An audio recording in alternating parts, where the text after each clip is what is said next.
He was known as the Giggling Guru, and his claim to fame was teaching the Beatles how to meditate. But after some disturbing allegations surfaced about this so called enlightened spiritual leader, people started to see this guy as a grifter rather than a guru at all. Despite all that, he still has a following to this day, with young people traveling from all over the world to study at his university. So, what's so special about this guy? And is there any proof that his methods of eternal happiness and bliss even really work? Well, today we are going to explore it all. So, grab a snack because this might be a long one. Sit back, relax, and take a deep breath. It's time to let the fresh air in.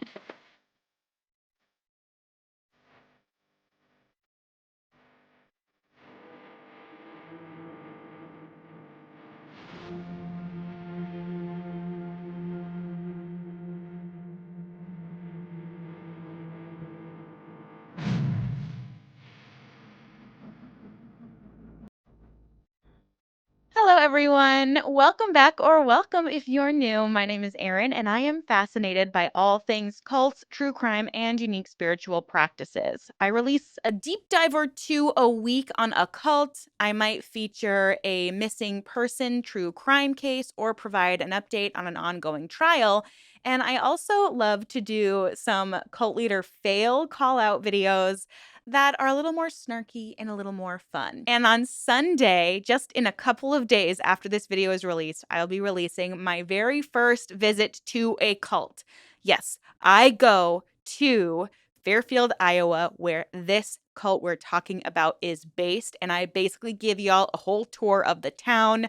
So make sure those notification bells are on if you want to see my first little, I'm calling it a documentary. It's also like a vlog or a vlog. I don't know why I always say vlog, but yes. So I'm really excited / nervous to share that with you all. Anyways, before we jump into the insidious matters at hand, I want to share my teacher wish list. Now, we're almost all the way through these teachers, and I know in some areas school has already started. So until I run out of the submissions, I think there's only like 4 more left. We're going to be sharing these teacher wish lists. So it's that time of year. It's crunch time. So if you haven't been able to support a teacher yet, please try to support this one. Today, we are featuring Mrs. Sarah. Sarah says, I'm a 5th grade teacher in Nebraska to the best group of Sour Patch Kids. They always start out sweet and end a little sour or more sassy as they approach 6th grade. Look, we're all a little sweet and a little sassy sometimes. I love that. I teach in one of the larger districts in Nebraska. I get to teach the best subjects: science, social studies, and writing. I'm starting my 10th year teaching, and every year is always a fun and wild ride. I would love for anyone to sponsor my classroom so I can continue to provide resources to keep my classroom calm, welcoming, and a safe place that helps my students become well-rounded, creative, and critical thinking little individuals. Sarah, thank you for your submission. The link to her Amazon wish list is in that pinned comment down below for easy access. So please, if you have the means, support our teacher today. Sarah, it sounds like you've got your hands full, so I hope we're able to offer you some support. Now, this is going to sound really weird, but this particular cult is very near and dear to my heart. Not for the reasons that you're thinking, not because I was in it, but because I personally know some current members, some people who just went to the school and were like, whoa, how did I get in this cult? And I'm still connected to those people today, so much so that I actually visited this town this summer as a little bit of a tradition because we always used to spend 4th of July there for whatever reason. The famous Jim Carrey speech that he made, where he's in the gold attire, was at the Maharishi University of Management. And I got to sit and listen to him make that speech because a friend of a friend was graduating that year. Excuse me if I seem a little bit low energy today, whatever this is. I slept with my head to the north last night. Oh man! You know how that is, right, kids? It was just one of the most incredible experiences. I literally credit Jim Carrey with my desire to act and with my love of animals because I'm vegan now and I was obsessed with Ace Ventura. If you know, you know. I'm sure you can imagine that getting the opportunity to go and watch Jim Carrey speak and be in the same room as a comedic legend led me to believe that there was something really, really special about this place. I had no idea who Maharishi was. I was just there because my friend was going to school there and I wanted to visit her. It's about a 4-hour drive from Chicago, which is where I lived at the time. So I would drive out there to see her, watch her graduate, and then after she moved to Chicago, we would go visit on the 4th of July just to have fun. And it's this very quaint, peaceful town where it's rural Iowa, like in the middle of nowhere, but when you're living in a city that's busy constantly, it really feels like a breath of fresh air. Even though the air does smell like manure, it is very calming, very relaxing. I have so many magical memories of being in this place. But a joke that my friend's sister would make when we visited was, I'm just quoting her, and I know it's insensitive to the victims of Jonestown, but she would look around and say, wow, these people are really drinking the Kool-Aid. And I had no idea at the time why or how she was saying that because I just was very impressionable, very naive. And I was just like, wow, these people seem so chill and calm and relaxed. And I felt like everyone was healthy. I was newly vegan. The whole campus was vegetarian. People were wanting to like take pictures of me cuz they thought I was pretty and I was just like, "Wow, I need to get involved in this community. I want to move here. These people are spiritual. Everyone seems calm. It's a beautiful town." For it being a Midwestern rural American town, if you know, you know, it was super progressive. There were bands that were playing every night. There were fun bars with young local people. I always had an amazing, relaxing, fantastic time in Fairfield. It made me want to learn how to meditate. And my friends were always like, yeah, this is transcendental meditation. It's very special, yada, yada, yada. And I remember being so intrigued and looking it up and being like, wait, it's this expensive to learn how to meditate? And then when I started going to yoga and became a yoga teacher, I was like, oh, I don't need a class to learn how to meditate. I just need to like sit in silence or with pretty music playing. I don't need to spend hundreds, if not thousands of dollars to learn how to do this. And so I kind of like pushed it aside. But since I'm an actor, I obviously know who David Lynch is. He's an incredible director and he leads a program there. He is very, very, very pro transcendental meditation. I even considered applying to his screenwriters program because A, was thinking about getting my master's degree, and B, I could meet David Lynch and potentially work with David Lynch one day and like maybe it would catapult my career to a new level, yada, yada, yada. But I'm really grateful after what I learned for this video that I avoided that place at all costs. Okay, so I know a lot of you are like, what are you talking about, Erin? Get to the point, which is why I left those timestamps in the description of this video. So if you want to skip over my personal connection to the group, you can go ahead and do it. But I do want to offer a brief disclaimer. I do not know a ton about Hinduism or Buddhism or the Indian culture in general. So I just want to put out there that I'm going to try to not make any glaring speculations or assumptions. There's a lot about practices, teachings, traditions, and the culture that I simply do not know. So I am going to do my best to regurgitate this information as I learned it. But please know I'm coming from a perspective that does not have a ton of knowledge about certain cultural aspects. So, if I get anything wrong or I miscommunicate, or if you feel like I'm making an assumption or speculating, please feel free to correct me in the comments. I do not want to do that. And this situation is not a representation of spirituality, Hinduism, Buddhism, Indian culture at all. This is just in regard to this one person who made the decisions that he decided to make based off of the things that he learned. So, with all of that being said, who am I even talking about? Who is Maharishi or the Maharishi? Unfortunately, there's really not much known about his early life or his family life because when he went on this journey to become a monk or become a spiritual student, apparently it is customary if you're going down that path to cut off your family. And they kind of phrase it in a different way than cutting off their family. It's more like you're committing to a spiritual lifestyle and you don't want any distractions. And there's a term called an ascetic.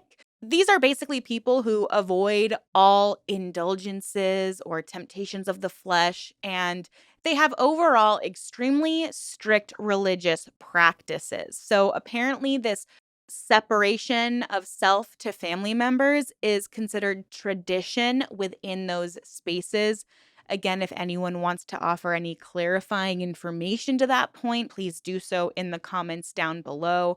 I personally feel like this sounds a little bit culty because it's so common. It's one of the first things cults do is separate you from your family as an isolation tactic because they want to flood you with information that will basically brainwash you into believing whatever they say. And if you have another voice in your ear telling you, I think that's a red flag. I wouldn't believe in what this church is saying or what this group is saying. They're going to want you to cut that off because it's going to be detrimental to your growth, according to the cult leader.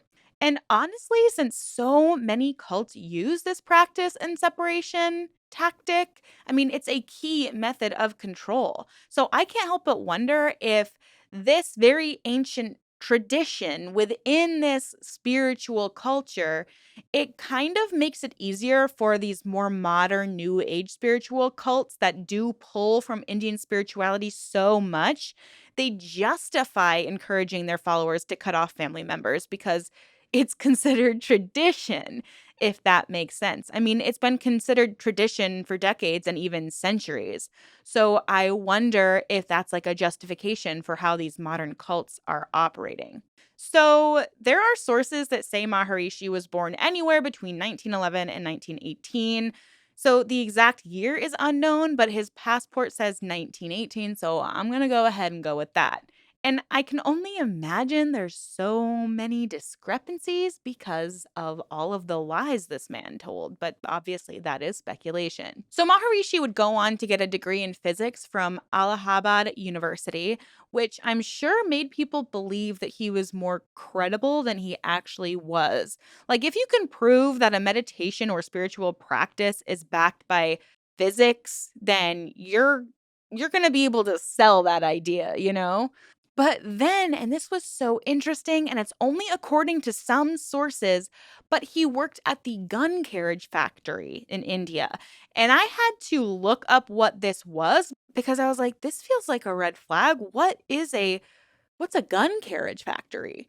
And it's literally a defense contractor, like building huge weapons and tanks and things I don't even know the name of, machines I have never seen in my life so that an army could defend their country. So I don't know what his role was there, but it just feels very ironic that this guy worked for a defense contractor who supplied massive weapons for the government of India. And then he's like, oh, you know what? I think that we can all just meditate our way to world peace. That's the real solution to war. What? You worked for a company that builds weapons of destruction.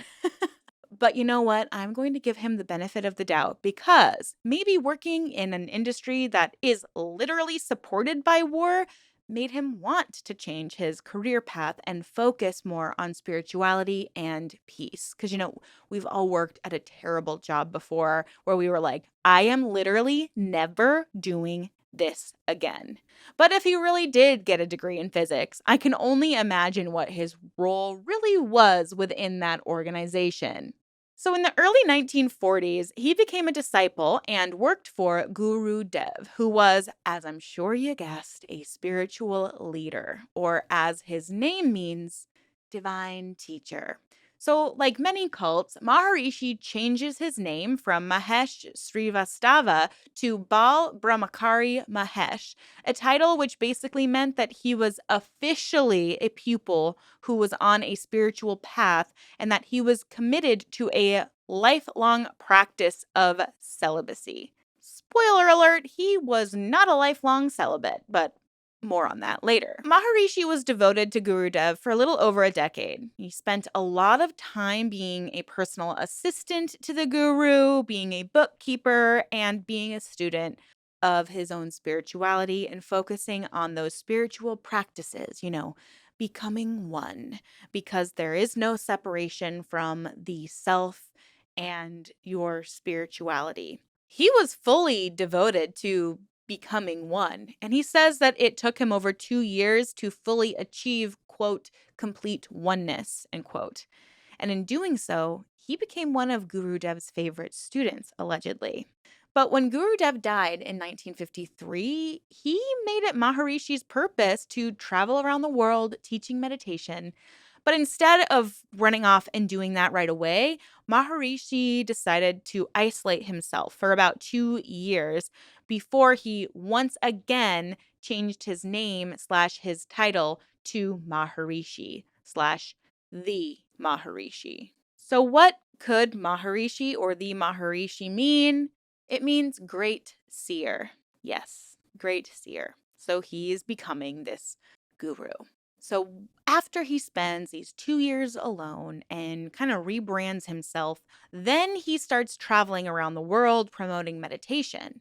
Except he had a new name for this meditation. So instead of going around and promoting this transcendental deep meditation and crediting Guru Dev, he renamed this meditation to Transcendental Meditation, known more commonly as TM. And he kind of started taking a lot of credit. Like, he was very open about how he had a spiritual master, and that spiritual master taught him everything that he knew. But I mean, he changed his name to Great Seer. I think that it's safe to say that he started believing that he was the ultimate authority. Other people who knew Guru Dev became very, very critical of Maharishi even at this time.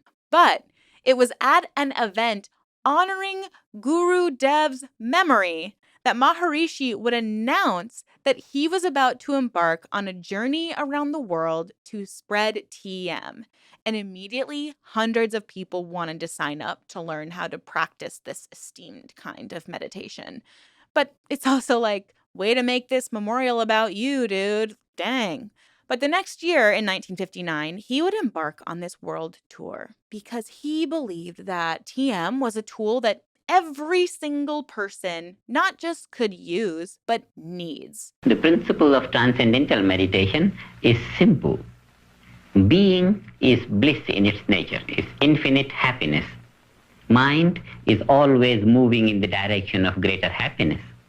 It is the experience of everyone. Wherever the mind goes, it goes in the direction of greater happiness. And because the nature of inner being is bliss, infinite happiness, therefore, the mind during transcendental meditation takes that inward course in a most spontaneous manner.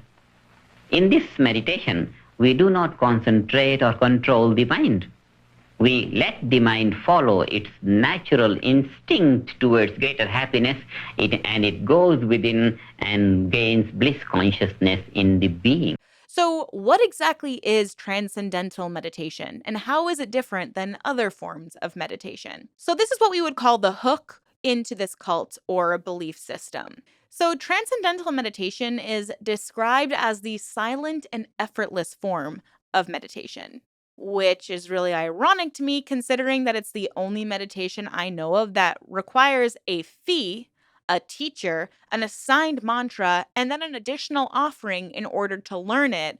Also, you have to repeat this mantra over and over and over and over again, Whereas you could just throw on a YouTube video and close your eyes. I'm going to go ahead and link my favorite YouTube sound bowl artist in that pinned comment down below or in that description box. But anyways, you sit in silence and you repeat your special mantra that has been passed on to you by your teacher. And it's a very specific mantra. It's based off of your age, your gender, and your needs. And it is vital that you get this mantra assigned to you from your teacher. It is special and unique to you. And if you don't get assigned this mantra, you are not doing transcendental meditation, even if you are silently chanting a mantra on your own. It is not real transcendental meditation. I only know this because when I started telling my Maharishi friends that I was starting to meditate, they were like, well, it's not TM. So they say that no mantra is the same, that it was designed specifically for you.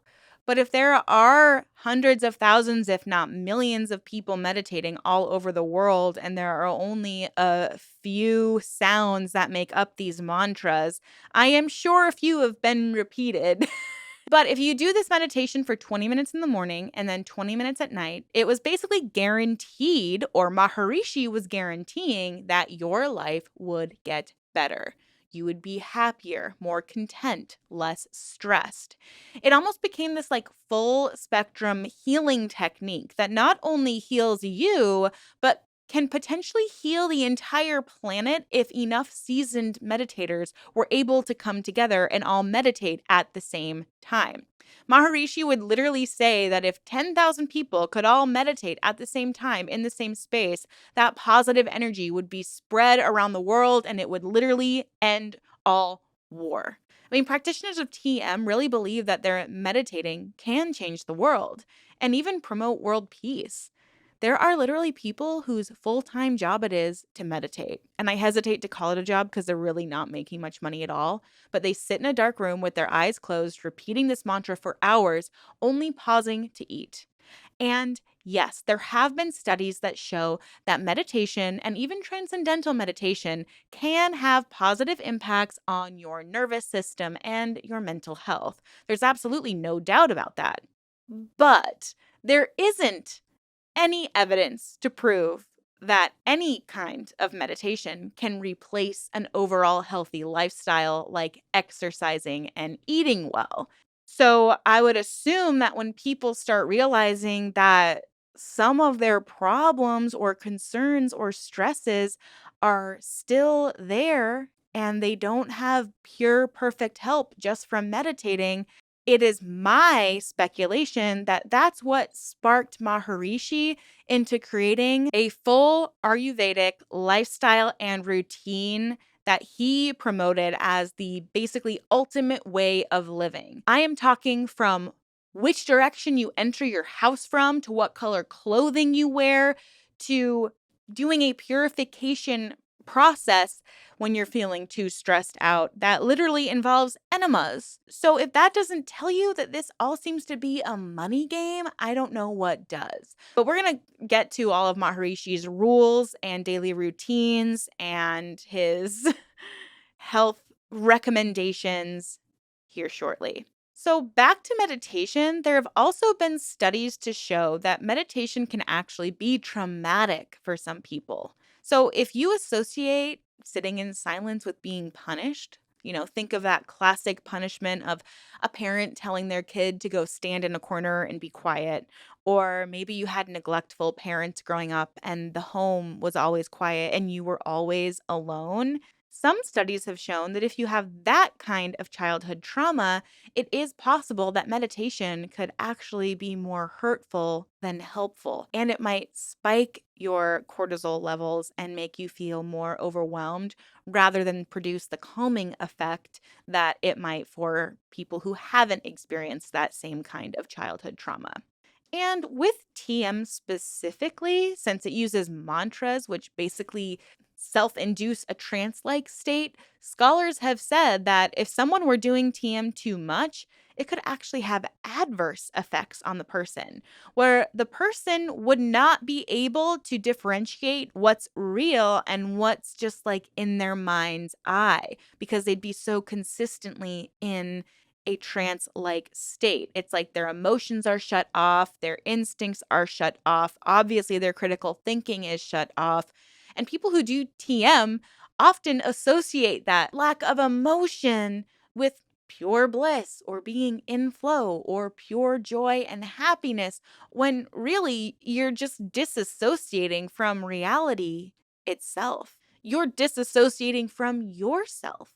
Now, I remember when I first got introduced to TM, and I was so intrigued by it that I wanted to learn how to do it. But I was, one, broke, and two, it just seemed really weird to go pay someone to help me sit in silence. This is also after I had started my therapy journey and I was already spending quite a bit of money on my therapist. But I kept hearing, you're not really doing TM unless you learn from a real TM teacher. So I started looking it up. And you're probably wondering, how much does it cost? Well, lucky for you, there is a sliding scale because the TM organization is just so generous. So if you make less than $50,000 a year, it's only $540. Mhm. To learn how to meditate. But if you make more than 240,000, the price jumps to an easy $980. And it's not like you just go in and are guided through a mantra and ta-da, you can meditate on your own now. No, you have to go in every single day for 4 days for an hour and a half every day and learn from your teacher. And then on your fourth visit, you bring an offering. And I believe that on that fourth visit and you bring that offering, that's when you receive your personalized mantra. And you're in the Maharishi Club. And now you're not just better than people who don't meditate at all. You're better than everyone who does any other kind of meditating, because your meditating can heal the entire planet. Look, the thing is, if this helps you, if this makes your day better, if it helps you feel good, if it helps your mind to slow down a little bit, to follow some kind of mantra, that is amazing. Do you, do TM. There is evidence to show that meditation, including transcendental meditation, can be beneficial to you. There is medical and scientific based studies that promote that. I mean, I meditate every morning after my cup of coffee because otherwise I would fall right back to sleep. And the days that I meditate, I do feel a lot better and I feel more grounded. And I think that everybody needs to do what makes them feel good. My issue is that claiming an otherwise common practice isn't so common anymore because you do it a special way, and that special way is better than the way anybody else is doing it. But you only get to learn about it if you pay hundreds of dollars to go to 4 indoctrination sessions. That's when I have a problem. I believe that TM has a similar, if not the same, effectiveness as any other meditation, whether it's guided or otherwise. So to hide it behind a paywall and claim that it's going to create world peace just because we're all going to meditate together feels just misguided and exploitative. And look, is there an argument for meditation creating world peace? I mean, sure, in theory, if everybody meditated and everybody started feeling content, no matter what the conditions of their lives were, and everyone stopped taking things so personally, and nobody ever got jealous, and no one's feelings ever got hurt, and no one ever argued or got triggered, all because they meditated every single morning and night, could the world potentially be a better place? Absolutely. But is it a guarantee? No, because we're humans and we have feelings and we have emotions. And that's literally the thing that separates us from animals. And I think that that's beautiful. So I think that it is dangerous for anyone to tell you, meditate to turn your emotions off. No. If it was that simple, with the millions of people that do meditate every single day, honestly, the world would be a much better place. And people, I believe, would be a lot more compassionate. But sometimes I've found that some of the most judgmental people are the people that do some kind of spiritual practice every day because your ego gets involved and you suddenly think you're better than everyone. Your way is better than everyone. And then that creates this us versus them mentality. So, this promise of a happy life, The promise of one simple solution to all the world's problems was the hook. And it hooked a lot of people because this ideology started to spread like wildfire. For nearly a decade, Maharishi traveled around sharing his wisdom and talking about the benefits of TM, and people were enamored. I mean, it was like a guru that you had access to. You didn't have to go visit a monastery and use your life savings for a trip across the globe. You got to have him come to you. And he seemed to be this minimalist. He had a long beard and these beautiful robes, and it seemed that he carried no worldly possession. And he wasn't tempted by the pleasures of the flesh. He seemed to be the ultimate guru, and he would rise to even more fame when he became the spiritual advisor to the Beatles. So it's the 1960s. This is like hippie heyday. I mean, people were demanding world peace, and the Beatles, if you don't know, and I hope to God you do because otherwise I am aging myself, the Beatles were the biggest band in the world at one time. I went through such a Beatles kick in college. I was so into like 60s and 70s bands for so long, and Beatles was one of my favorites. I even did a tap dance to one of their songs. You know, people were taking psychedelics and free loving it up all over the world. But over time, this just started to feel mundane. People weren't getting the same rush that they had been getting from all of these drugs and all of these music festivals and all of this sex. So over time, it just felt like they wanted something more meaningful. And people started turning to religion and spirituality to get their high. And it wasn't just New Age spirituality, too. There was actually a point in time called Jesus Revolution because people were self proclaimed hippies. They started veering towards Jesus and Christianity. And there were these massive baptisms on the shore of California. I mean, it was a worldwide phenomenon. But for the people who went the more quote unquote new age spirituality route, TM was described as this natural high. George Harrison, also known as the Silent Beatle, had become aware of Maharishi. I mean, he had kind of been into Indian spirituality for some time, so he encouraged the band to go to one of his lectures, and the band was just like hooked. They wanted to get off the drugs, they were looking to get more creative, and they thought their spirituality could get them there. So they went to Maharishi's ashram to devote themselves, to become devoted pupils of the Maharishi. But this also strangely caused some separation between the band. I mean, different couples within the band left at different times. So some stayed less than 2 weeks and others stayed for 2 months. And part of why they left was because there was a rumor that Maharishi, I just sounded so Valley Girl. There was a rumor, but there was a rumor. It's not funny. Sorry. There was a rumor that Maharishi had tried to seduce Mia Farrow. And this was a connection of the Beatles. They knew her. And there had been some more allegations coming out that Maharishi was not the celibate that he claimed to be. So they ended up denouncing their relationship with the Maharishi after they heard these rumors that he was making these sexual advances. They were literally only involved with Maharishi for less than a year. And that's just so funny to me because when I was in Fairfield at Maharishi University of Management for the commencement speech that Jim Carrey made, I remember being like, "Who is Maharishi?" And someone said, "He was the guru for the Beatles. He taught the Beatles how to meditate." And it's like, what? They literally denounced him. They even wrote a song about him where they called Maharishi out as a fraud because he was secretly sleeping with all these women at his ashram.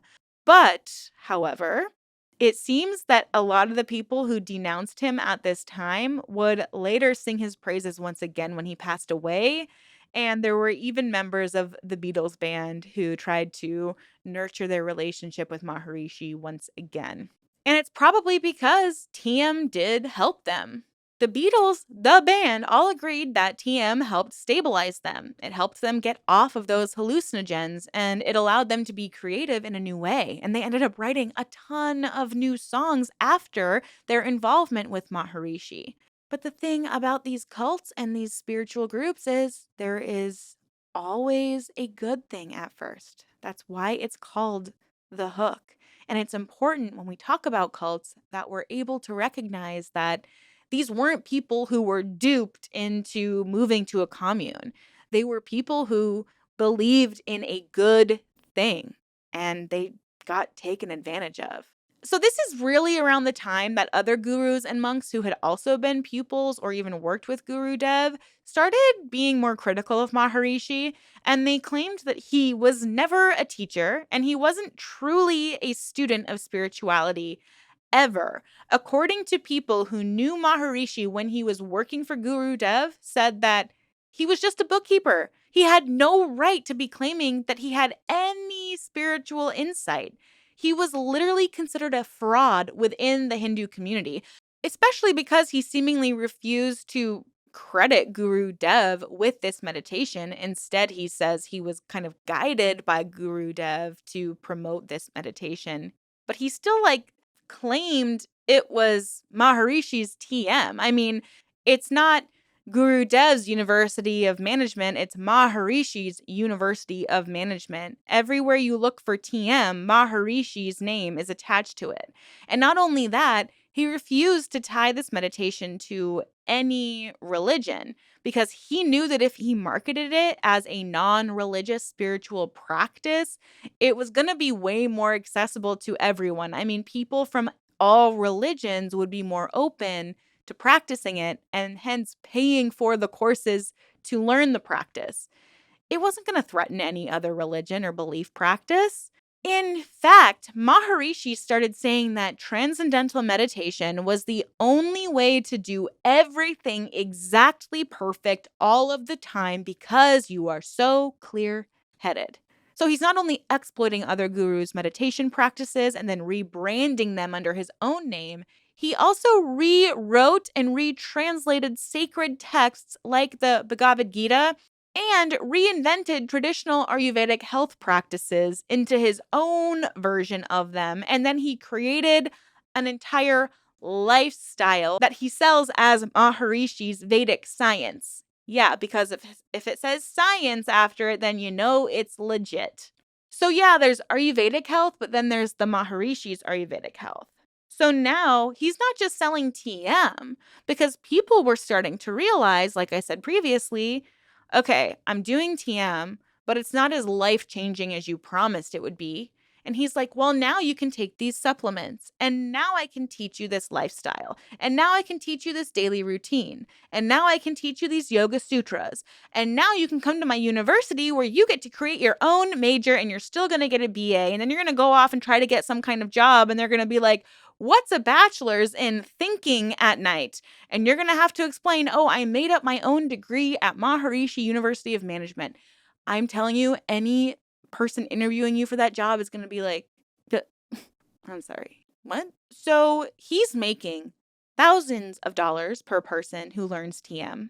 And since he has so many celebrities backing what he does, he even rises to the ranks of neuroscientists and physicists who want to put their name behind transcendental meditation. But if you really look at the studies, it does not show that it is any better than any other type of meditation. And it certainly does not prove that all your health ailments could be healed. He literally started telling people if they practiced Vedic science and transcendental meditation, they would be able to heal all of their ailments, no matter what it was. Do you guys understand how dangerous that is? He's also traveling the world in his pink plane. He's hiding his wealth and these creepy sexual practices extremely and sadly very well. He was literally a creepy old man parading around the world as this enlightened, celibate, giving being. But in actuality, he was ready to take more. So, although Maharishi appeared to be this guru offering free wisdom to the masses, and he was encouraging people all around the globe to not only meditate, but become teachers of meditation and practice his Vedic science, but he had a little more to add. In my opinion, he saw this just as a way to make more money. Like, if what he was saying could heal every pain point in your life, he was going to find a way to sell you on it.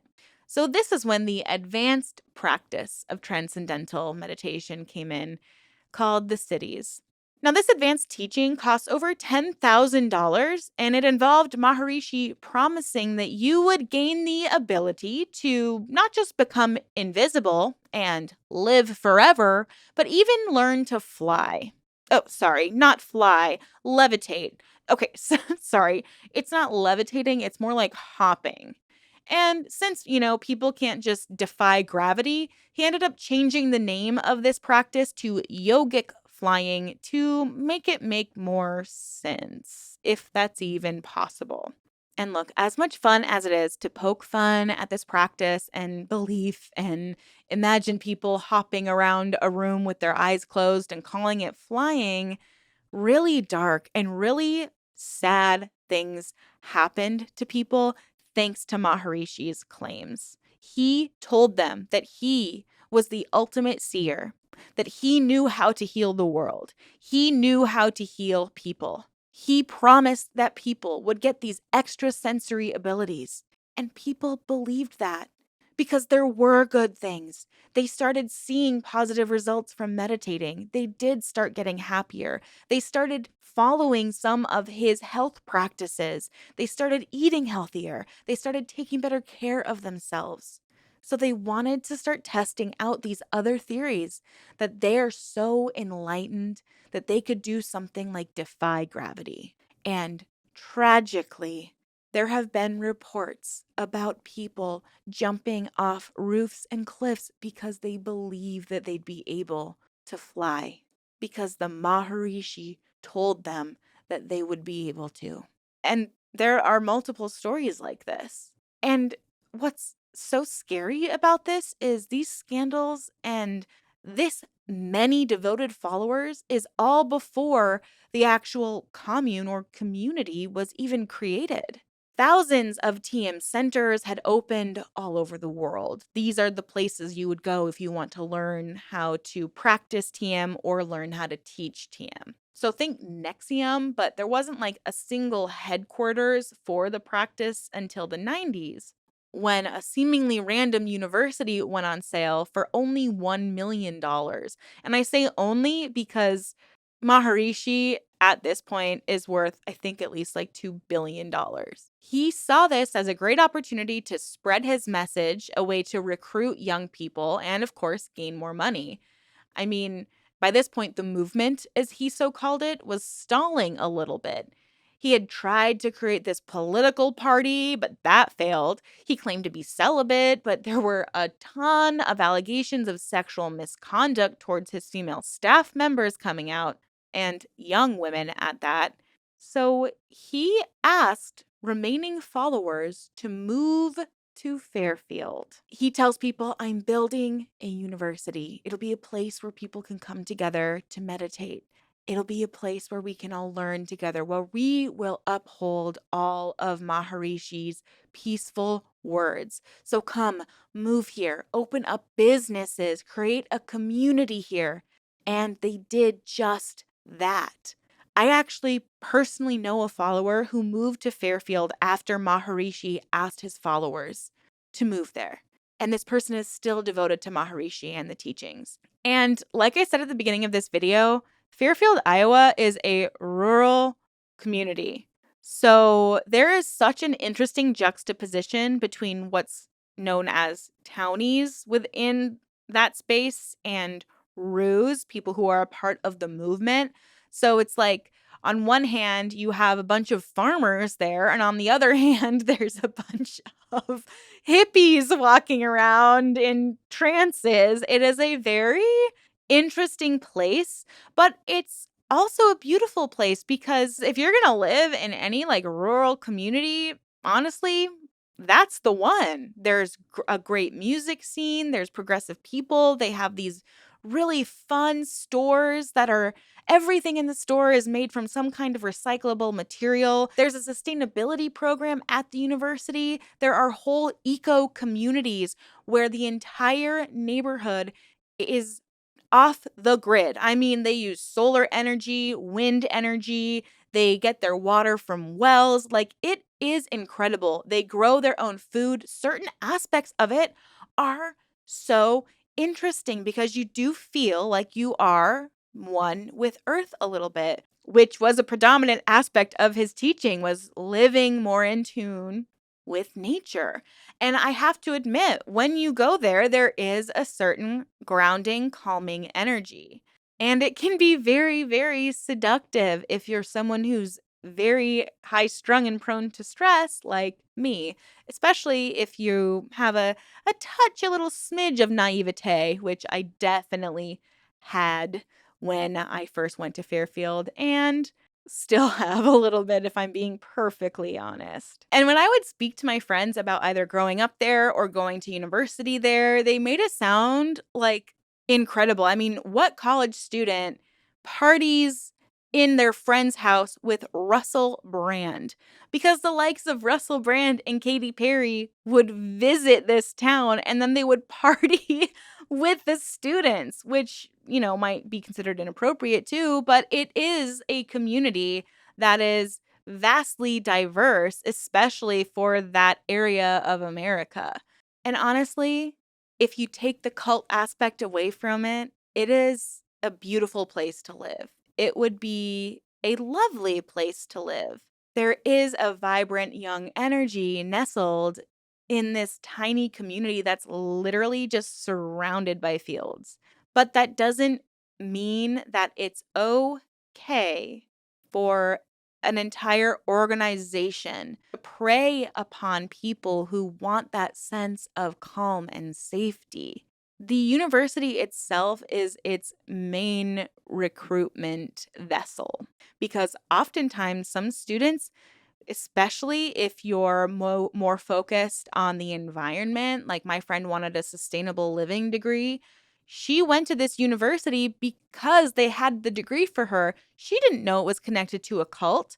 She didn't know she was going to have to wear specific colors because you're not allowed to wear black because that's going to attract negative energy. She moved in there and realized that there was a ton of separation between women and men, and there were only certain areas where men and women could congregate together. It was very misogynistic, and there was a very rigorous schedule because the Maharishi, according to his Vedic science, promoted a very, very specific outline of one's daily routine, and it usually looks like this. So they say that the perfect day starts with the night before. They encourage people to be basically in flow with the natural rhythm of the earth, which means they are going to bed with the sun and waking with the sun. So you go to bed very early and you wake up preferably without an alarm because you should be easing into your day at 5:30 or 6. They say preferably 30 minutes before sunrise. Then you go to the bathroom. Then, and it's funny because in this routine, they figure out your pain point. Like, okay, if you wake up and you can't immediately go to the bathroom, why don't you buy this Trafala Rose supplement that's sold by, I'm sure, some part of that money made from the product is going to the movement in some way. As in Maharishi's World Peace Movement, some kind of organization that's like adjacent to the movement will be profiting off of these products. You brush your teeth, you drink some hot water with a teaspoon of honey, but it should never be heated, and one needs to purchase unpasteurized, unheated honey or drink a glass of fruit juice at room temperature. And then you need to give yourself a warm oil massage. And then you need to do some yoga. And then you should bathe or shower. You should change into your shoes. You should practice transcendental meditation in your shoes, apparently, and enjoy a light breakfast like apples or pears. And then you go to work. Then mid-morning, you have warm water or herbal tea, and if you're hungry, you have fruit. And, I will say there are things I like about the lifestyle. Like, I do like the idea of being more in tune with nature, but I'm kind of like a hippie chick, which I've kind of talked about before. Like, I love being out in nature. I do find it very like healing. And I'm pretty sure that predominantly the diet consists of, in this particular like Vedic practice, they don't eat any meat. But I will tell you one thing, they put mint in everything. I mean, they are all about your digestion, and they put mint in salads. They put mint in your water. They put mint in your rice. They put mint in your curry because apparently that helps your digestion. I'm an ice fiend. I love water with ice. I will munch on that all day. And there was a guy I had a little bit of a crush on who heard me ask for water with ice, and he was like horrified. He was like, that's really bad for you. Ice? I am still going to drink that or chew on it.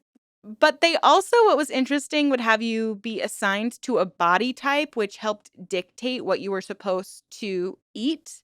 So it was you were either a Vata, a Pitta, or a Kapha. And depending on that body type, you should eat an optimal diet for that type, which they would kind of run you through. So when we do talk about cults and we talk about like behavior control, information control, time and thought control, emotional control, we talk about abandoning your identity before the cult, stripping you away from yourself. So all of a sudden you go to this university, you're like, I just wanted a ecology degree from this sustainable university, and now I'm learning that I'm a pitta or I'm a pitta kapha, and I can only eat and drink food that has mint in it, and due to my body type I can't eat or drink these things which have been a staple of mine forever. And oh yeah, now I need to wake up before the sun and meditate in a way that I've never learned how to meditate, but now I have to go to these meditation flying yogic classes and be hopping around with all my friends. Oh, and also I'm not allowed to mingle like with the men except at certain times in certain locations. And I have a very strict schedule that I have to stick to. Oh, and I can make up my own major. So you're literally just completely inundated with new behaviors, new information, new thought processes. You're basically told that no negative feeling belongs in your periphery or within you ever. You're in a very isolated place. I am talking, you drive for hours and there is nothing when you go out here. And then if you feel unbalanced, you're supposed to go get a coffee enema, and that is supposed to heal you. Think about being a brand new student just kind of dropped into this community. You would be like, whoa, this is not what I expected, but I already paid my tuition, so I'm going to stay here and I'm going to follow all of these rules. And it's really kind of shady if you think about it, especially if you're a student who had no interest in any kind of meditation, spiritual practice. I mean, you're learning a new language. Your body type is called your dosha, basically, and you take a quiz in order to figure out what yours is. And I'm not saying that there aren't certain Vedic practices that are super beneficial and have been proven to work. I don't know enough about Vedic practices to say yes or no. But this particular daily routine does say don't eat 3 hours before bed because you'll sleep better. And I have found that if I give myself time after dinner before going to bed, then I do sleep better. So anecdotally, maybe some of this stuff works for people. I feel like this particular cult is such a fantastic example of there are good things within cults. There wouldn't be cults if there wasn't some good thing attached to the group. And in all honesty, Maharishi, since he passed away, he never announced a successor. So his community just started dwindling after that. And there was like a dean of Maharishi University of Management that was kind of like the leader and was doing a lot of press and whatnot. but there was never like a real leader of the cult or the group after Maharishi passed away. And I will say that members can come and go freely. They might get some pushback from their parents because the people that moved there for Maharishi who still live there, they are devout. Even though there's no real leader to look to, they still go to Maharishi and his texts and his quotes to find the guidance that they're looking for. So there are obviously aspects to this group that have benefited people. But in my opinion, it has just become a money grab. They want you to purchase their classes. It's required to learn transcendental meditation if you go to their school. You don't get to choose, which I think is problematic for an accredited university, even though it's like, I think 4 from the bottom of ranking of Iowa universities. Their health practices and their rejuvenations all come with a price tag. There are supplements that have a price tag. And so if you're someone who is like, I have these questions, I have these concerns, I have these ailments, and I have tried everything. I have tried everything. I've spent so much money already. I just want a solution.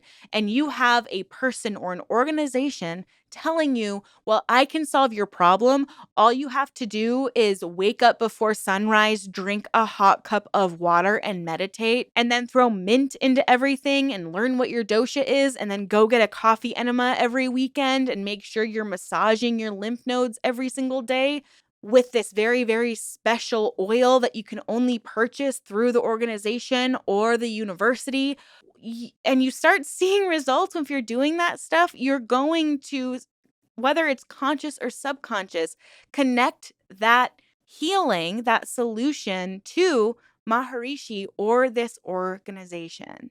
And I do feel like if there weren't people who still get sucked into this lifestyle and like never ever leave it, and they devote their entire lives to this practice, that's when I find it inherently dangerous.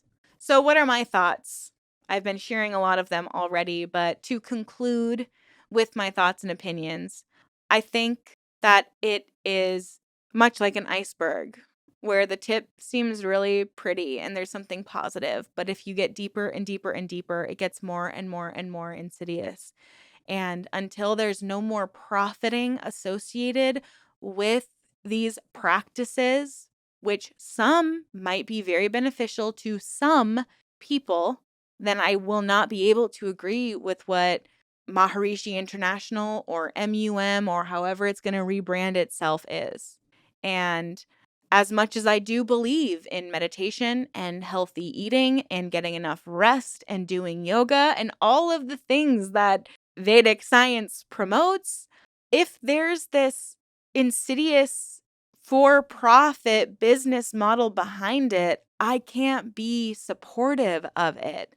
I can accept that it happens, but I can't accept that there is a university targeting people fresh out of high school, promising that they are going to be able to use their major, but then they show up to campus and they're forced into meditating. They're forced into what would be considered a spiritual lifestyle. And to me, that is insidious. And it's a desperate attempt by the university, in my opinion, to maintain not even a following, but income. And at this point, I don't know what they could do to change it, but it is morally shameful and it's the opposite of promoting peace because people are hurting themselves based off of those teachings. People are abandoning the mental health and the medical help that they need because they believe in these Ayurvedic solutions. And that's what's become really dangerous about it, even if the lines of whether or not it's still a cult are very, very blurry. So, with all of that being said, I'm really curious to know what you think. I feel like there's a lot more I could cover about this, so maybe I'll make a follow-up video. Let me know if you're interested in more of the Ayurveda and the practices and the lifestyle that is promoted through Maharishi and Ayurvedic science and the teaching and all of that stuff. And please make sure you check out my little vlog traveling around Fairfield and interviewing someone who is still adjacent to the group. And please don't forget to check out Sarah's Amazon wish list down in that pinned comment down below.